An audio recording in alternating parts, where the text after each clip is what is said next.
What's up, nerds? Welcome back to the channel. So today I'm painting the Void Dragon, and I'm going to be doing a speed painting method. Should be able to get this done in about 4 to 4.5 hours. So I'm going to start with taking a metallic airbrush paint from Army Painter, gunmetal, and just going over his body and the staff. Just going all around with the airbrush and also his spine. Now you don't need an airbrush for this, but I'm using one because it'll save me a lot of time, and I like to use airbrushes for base coats. If you don't have one, I would highly recommend getting one. They're pretty cheap on Amazon. You don't need to get an expensive airbrush. They're great for priming and great for base coats, and dip your toes into airbrushing. So with that all finished, you can see his body's all painted silver. So now we're going to go into the folds and the recesses with Pterodon Turquoise. It's a contrast paint. So I kind of watered this down with contrast medium, using a ratio of 3 parts contrast medium and 1 part Pterodon Turquoise.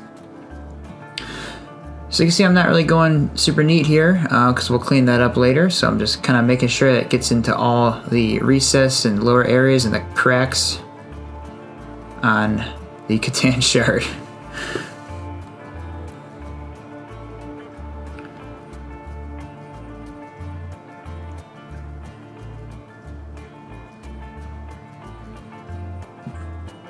And after that dries, I'm going to take Runefang Steel, some metallic, and a cheap makeup brush.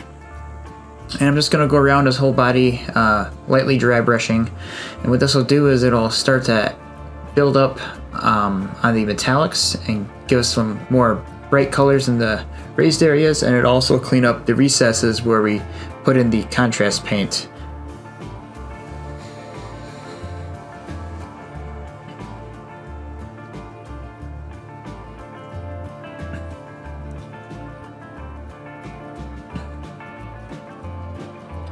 And after that, I'm going to do the same thing with a small brush, but I'm also going to use a brighter color, Stormhost Silver. Just focusing on the raised most areas and just catching those highlights with a dry brush. Now it's going to be very subtle at first, but you'll notice that after you go over the whole body, just how much that really adds depth to the metallics.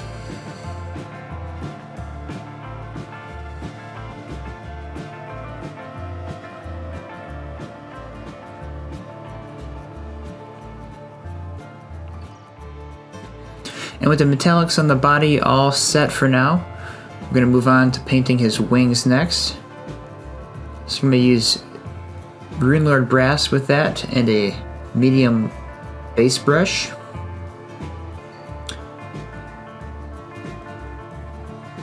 So here's going over the metal areas, leaving that lower area unpainted for now because we'll be painting that later. Now I had to do 2 thin coats to get good coverage on all the wing areas. Also painting his little backpack thingy.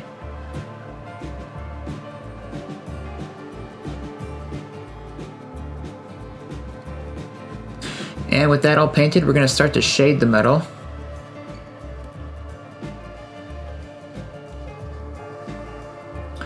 So for shading, I'm using Nuln Oil and a shade brush. So with the Nuln Oil, I'll just be focusing on the wing portions itself, the tines that stick out. So when you're shading, if you want it to be darker on one end, you're going to want the heavier part of the shade to be where you're pulling the brush away. So I'm actually kind of doing it wrong here, but I should be starting at the base and pulling it out, because it'll tend to pool where you lift the brush off last.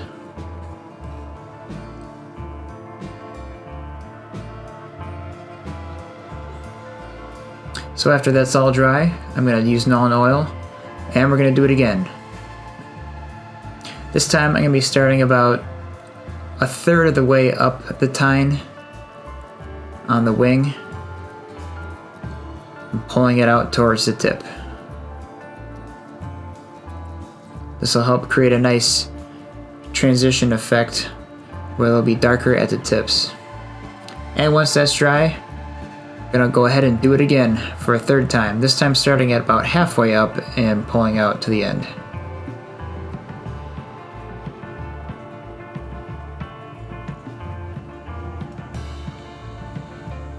Once that's dry, I'm going to take Basilicanum Gray and some contrast medium, mixing that up together. It's like a 3-to-1 ratio, but I ended up having to use a couple coats here, so maybe a 1-to-1 or a 2-to-1 would be fine as well. Or you can always just add more coats. So with the Basilicanum Gray, I'm just going to go over all of the wings, including the bases. And then I'm going to take it right out of the pot without thinning it down to go over the spine.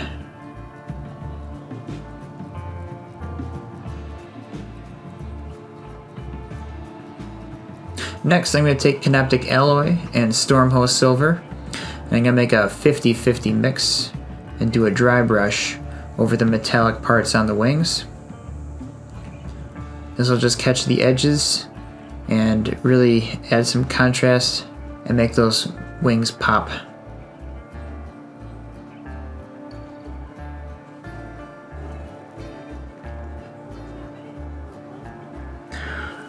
Now with the metallics completed on the wings, we're going to paint the inner parts. We're going to do a base coat with Incubi Darkness, and very carefully just getting in those lower recess areas with Incubi Darkness, and also on his headpiece.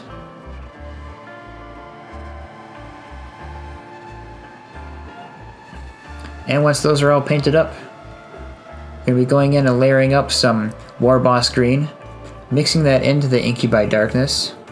I did about a 70-30 mixture of Warboss Green and Incubi Darkness, kind of doing a fat chunky highlight on the cracks and the raised areas, just adding a little bit of layers.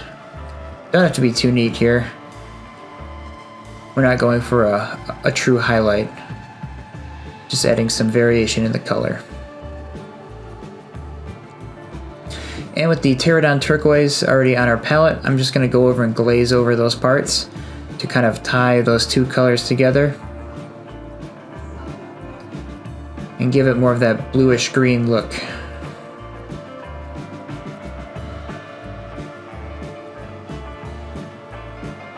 Once that's dry, I'm going to be taking Scarskin Green and Fenrisian Gray with a 50-50 mix. I'm going to be doing a fine edge highlight on those raised areas and on the edges.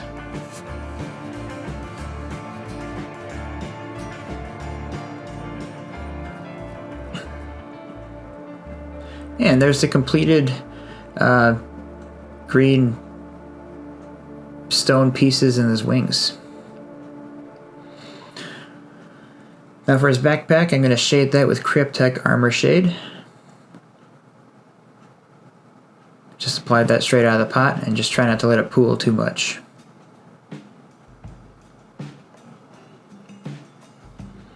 When we're done with that, I'm going to take Retributor Armor and Stormhost Silver. I'm going to make a 40-60 mix.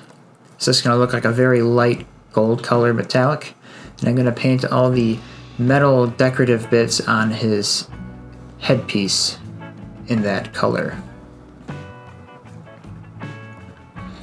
After that's all completed, we're going to hit that with a shade. I'm going to use Seraphim Sepia and liberally apply that over the gold bits.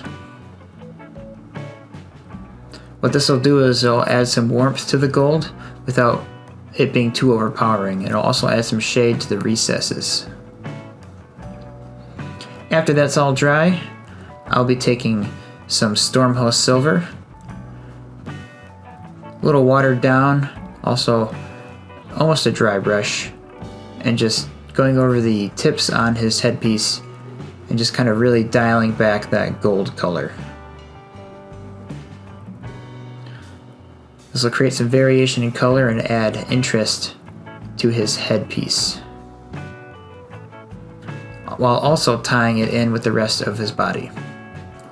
For the base, there's a lot going on here, but it's mostly this green dark stone. So what I'm going to do is take Corax White and the cheap makeup brush, and we're going to speed paint this bit with a trick that many of you probably know. It's called slap chop or undershading, underpainting, however you want to call it. This method works great with contrast paints, and this is the perfect candidate for this method since it's not the main centerpiece of the piece. So then I take Dark Angel's Green and the Pterodon Turquoise once again and mix it up with a 7:1 ratio and just go over all those green dark stone pieces on his base.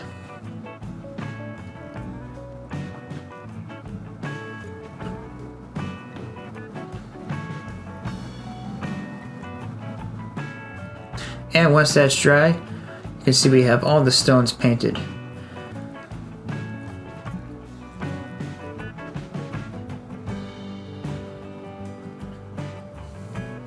Next, we're going to take Wa Flesh and paint all the lightning.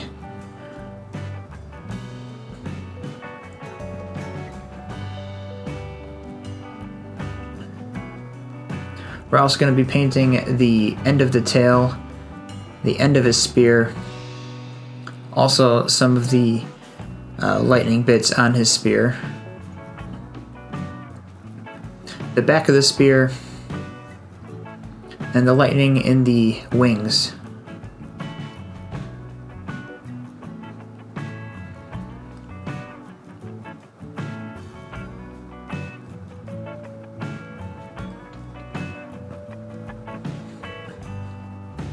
Now this next step is optional if you like, but I'm going to be highlighting the dark stone with Fenrisian Gray just to add a little bit more detail here and to make those stone edges pop even more. Now because the contrast paint already adds a nice highlight, I'm not going to go over every last edge, but I will be going over the major sharp surfaces with a little bit of spot highlighting just to make those pop a little bit more.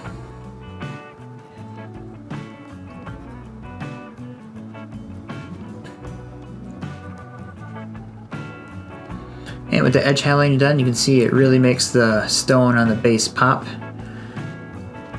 It adds a lot of detail to the model. But now we're going to be doing the base. For this, I'm just going to be using a texture paint, Technical Astrogranite Debris. We're going to let this kind of sit and dry, and while that's drying,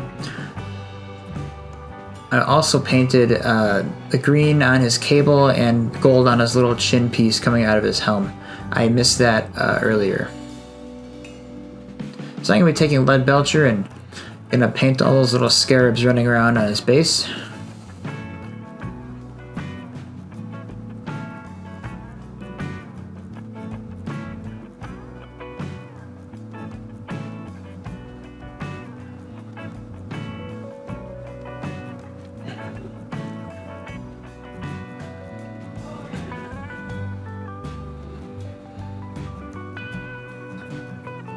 Now I'm going to be taking Corax White and a small dry brush, and I'm just going to be picking out some smaller areas with a little bit of quick highlights with Corax White, picking out those raised areas with a very light overbrush.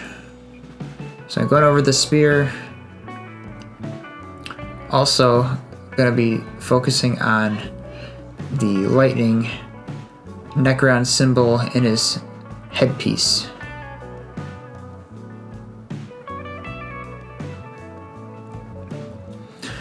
And this will help set up the technical glow effect for the final step of this painting process.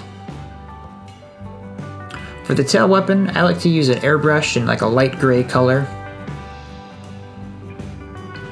and just very carefully pick out some circular areas where the weapon will be glowing. Now you don't have to use an airbrush for this. You could do a very, very light dry brush and go in little tiny circles and slowly build that up. But I tend to get quicker results with the airbrush, so that's what I'm using here. Also going over targeting a couple areas on the lightning just to add a little bit of variation in color. It'll really help the technical paint shine later.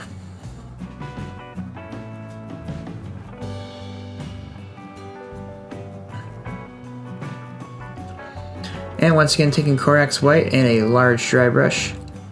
Here I'm just going to catch the edges of all the lightning around his base with a bright white edge highlight. Also targeting the lightning on his wings and all around his body.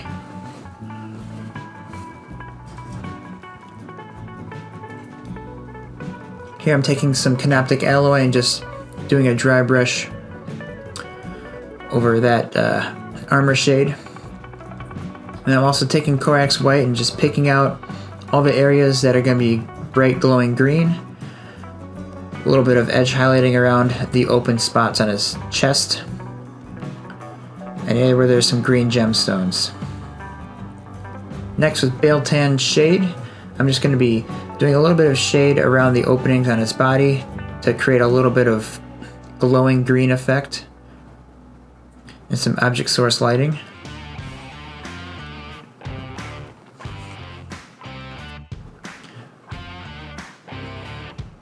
Just making sure to catch all the parts on his body where he's got openings where energy is flowing out of it.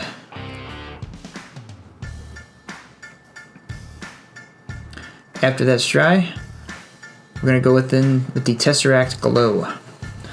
Now, a little bit of this stuff goes a long way, and by starting off with green and building up with gray and then the white highlight, it'll help add a lot of variation in the tone on how this will look in the end. I find that if you put this over pure white, it's a little too intense. I also like to thin this out on the palette a little bit with some water, and just not to make sure my brush isn't overloaded. So here I'm just picking out all the areas on the model where there's glowing energy. Now this is my favorite part about painting Necrons, is the Tesseract Glow. At this point, it makes it feel like this is when they're coming to life.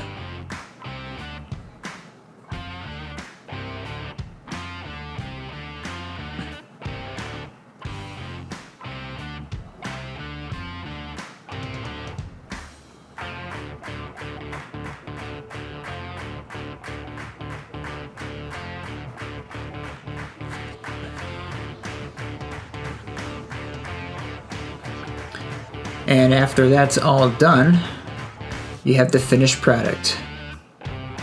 The C'tan Shard of the Void Dragon. So for the base, I did Agrax Earth Shade and then a dry brush of a camo green. Well, there you have it. Painted this up in about 4.5 hours. Using some speed painting methods and focusing the high detail on the areas that really mattered and kind of shooting for the rest. Well, I hope you liked this video and hopefully you found it helpful or at least entertaining. And if you did, give this video a like. Don't forget to subscribe to the channel. Alright, I'll catch you next time.